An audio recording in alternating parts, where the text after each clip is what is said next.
이 그림은 물에 녹는 연필을 사용했습니다. 물에 녹는 흑연 초크도 사용했어요. 궁금하죠? 이 영상 맨 마지막에 소개할 테니까요. 끝까지 봐주세요. 꽤 느낌 있는 그림입니다. 흑백의 고적함과 깊이감이 있어서 제가 너무 마음에 들어요. 제게는 최고의 작품입니다. 그래요. 이게 어디서 오는 자신감일까요? 이 그림을 그리는 과정을 눈으로 보시면서 귀는 쫑긋 제 말을 한번 들어보시겠습니까? 그림은 기세입니다.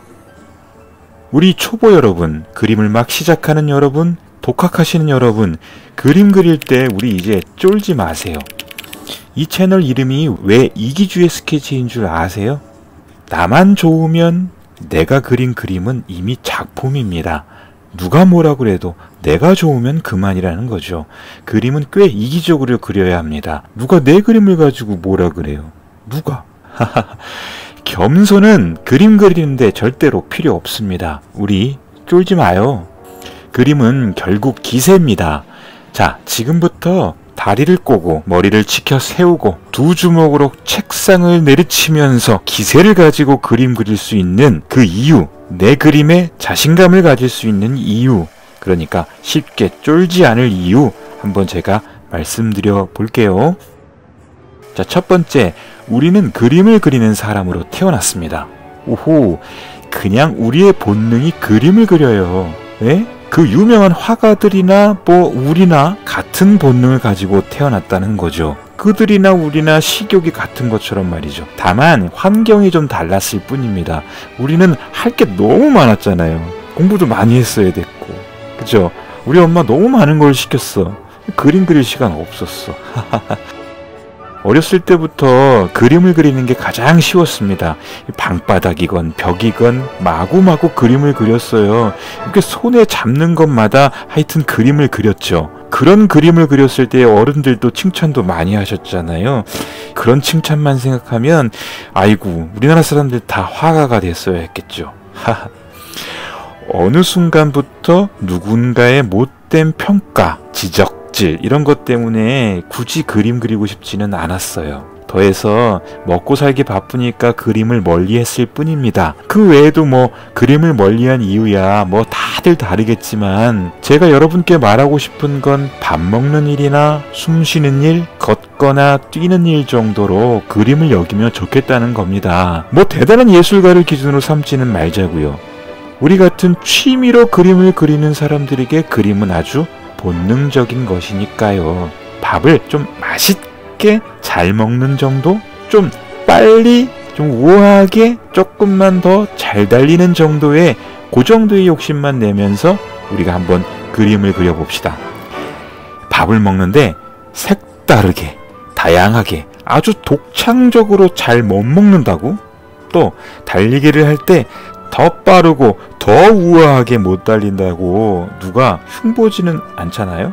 자, 여러분은 이미 이 영상을 보고 있습니다. 이건 뭐예요? 그 본능이 작동해서 이걸 보고 있는 겁니다. 막 욕구가 생기는 거예요. 막 몸이 막 반응하는 거예요. 우리는 원래 그림 그리는 DNA가 있다니까요. 헤헤.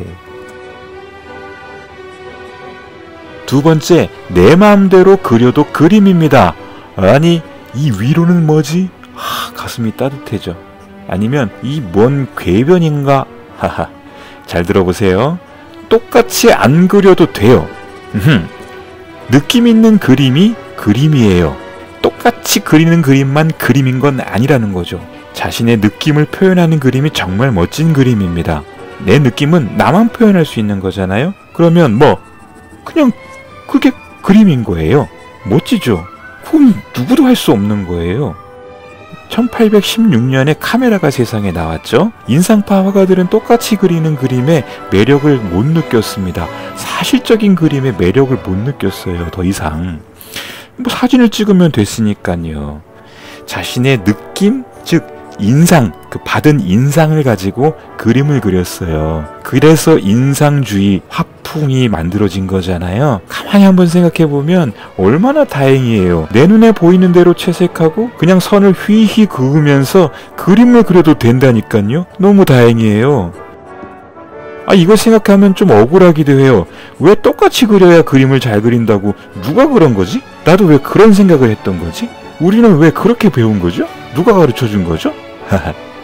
내가 그렇게 내 눈으로 봤고 내 느낌으로 이렇게 그렸다는데 아니 누가 뭐라 그래요? 뭐 화가들은 그렇게 해도 작품이고 우리는 뭐 낙서인가요? 쫄지 마세요. 우리 것도 작품입니다. 내가 내 느낌으로 그린 것이니까요. 뭐 유명한 화가들 작품 그 전시회에 가봐도 사실 뭐 별로더라고요. 내 맘대로 그려도 그림이라고 말할 수 있다는 거죠. 자신감을 가지십시오. 세 번째, 그림은 관찰이 중요합니다. 손재주보다 더 중요합니다. 제가 늘 말씀드리죠. 그림은 손재주보다 눈재주다라고. 살아온 세월만큼 관찰이라는 그림 훈련을 은연중에 해왔다는 사실, 그거 한번 생각해 보세요. 그냥 살아온 세월만큼 아침에 눈 떠서 저녁에 잠들 때까지 눈은 떠 있고 뭔가를 계속 봐왔다는 거죠.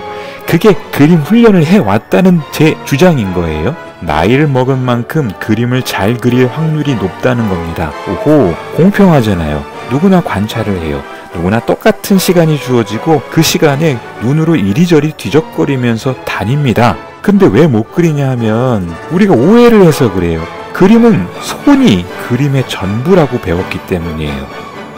관찰이 중요하다는 걸 몰라서 안 그려요. 당장 손이 안 됐거든요. 맞아요. 손이 안 움직여요. 한 번도 그림을 그리는 손을 만들어 본 적이 없는데 어떻게 그림을 바로 잘 그리게 되냐고요. 처음부터 그림 잘 그리는 사람 어디 있어요? 없다니까요. 그러니까 많이 봤는데도 그림을 못 그린다고 스스로 자신을 도장 찍어 버리는 거죠. 헤헤. 손에 대한 이야기는 네 번째 주장에서 더 해드릴게요. 기다려주세요. 에이 설마 하시는 분들 있구만요. 에이, 그림을 그려본 사람들은 제 말에 동의합니다. 사실 손으로 그리기보다는 많이 보고 관찰하는 게 중요한 것이라고 그들이 말해줄 거예요. 말해주세요. 물론 인지하고 관찰하는 것과 그냥 보는 것은 다르겠죠. 하여튼 많이 본 건 사실이잖아요. 특히 다른 사람이 그리는 그림을 보고 나도 할 수 있겠는데 하셨던 분들 있죠.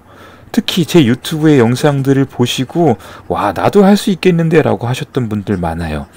그거 이미 눈과 머리가 이해했다는 것이니까 이건 벌써 성공한 겁니다. 그림에 탁월한 재능이 있으시군요. 하하. 정말요. 이거는 가는 길을 이해하시는 거죠. 이거 대단한 거예요. 그러니까 쫄지 마요. 그림은 기세입니다.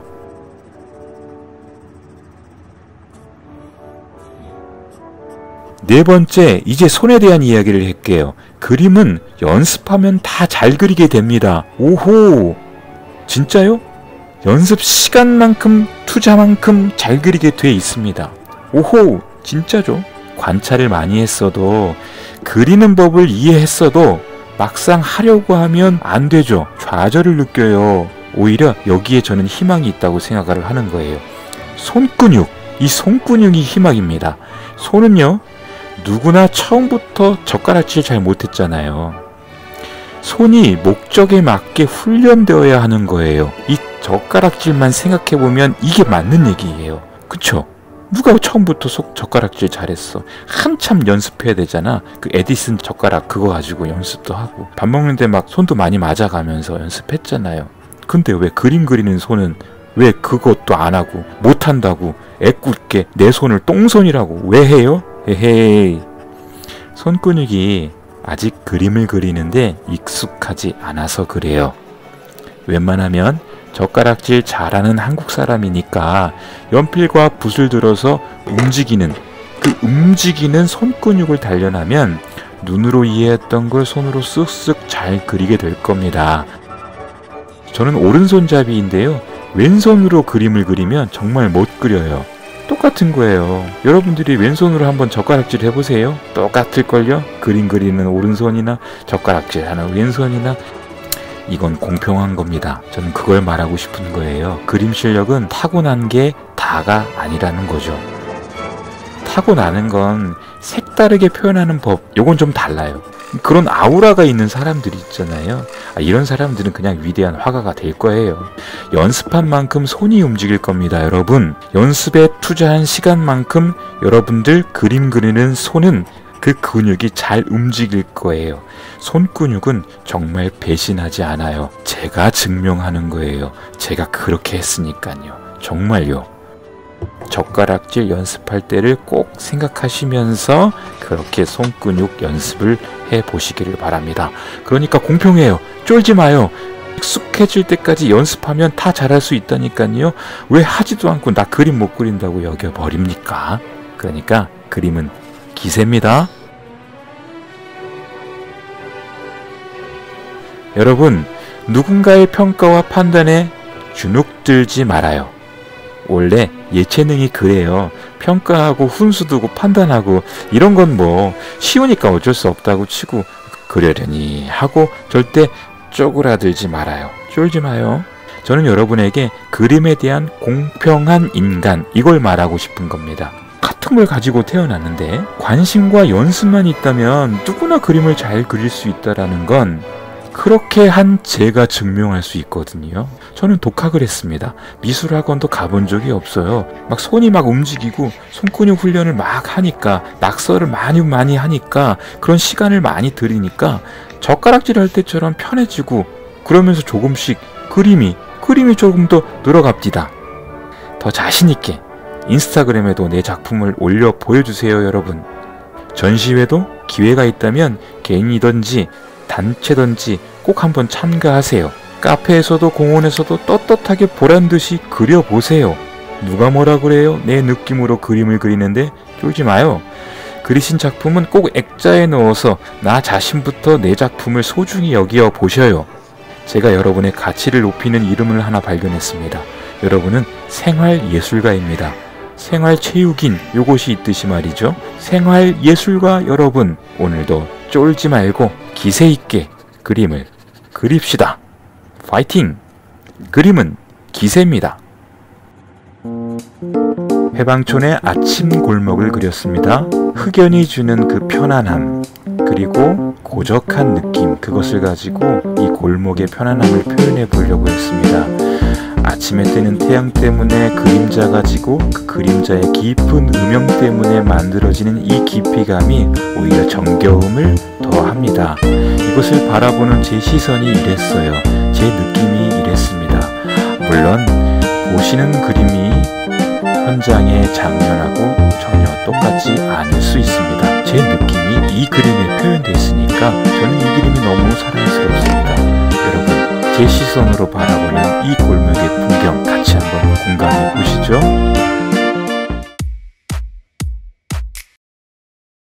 이 그림에 사용한 도구를 제가 소개할게요. 종이는 캔손 헤리티지 종이입니다. 중량은 300g이고요. 거친 러프, 즉 황목 종이를 사용했어요. 사이즈는 가로가 26cm, 세로가 18cm입니다. 펜은 파버카스텔 8B 연필을 썼습니다. 저는 묽은 연필을 쓰는 것을 좋아해서 8B를 썼고요. 4B 정도만 쓰셔도 미술 연필로서는 적당합니다. 물에 녹는 연필은 궁금하셨죠? 이것은 비아르쿠사에서 나온 아트크래프라는 물에 녹는 연필입니다. 이거 굉장히 좋아요. 같은 회사에서 나오는 수성 흑연 초크도 같이 썼는데요. 이 동그란 것을 이렇게 열면 이렇게 붓을 들고서 물에 적셔가지고 마치 물감을 쓰듯이 녹여서 쓰시면 돼요. 굉장히 매력적이에요. 그 외에 지우개, 막 쓰는 지우개, 이런 걸 썼습니다. 감사합니다. 또 봐요.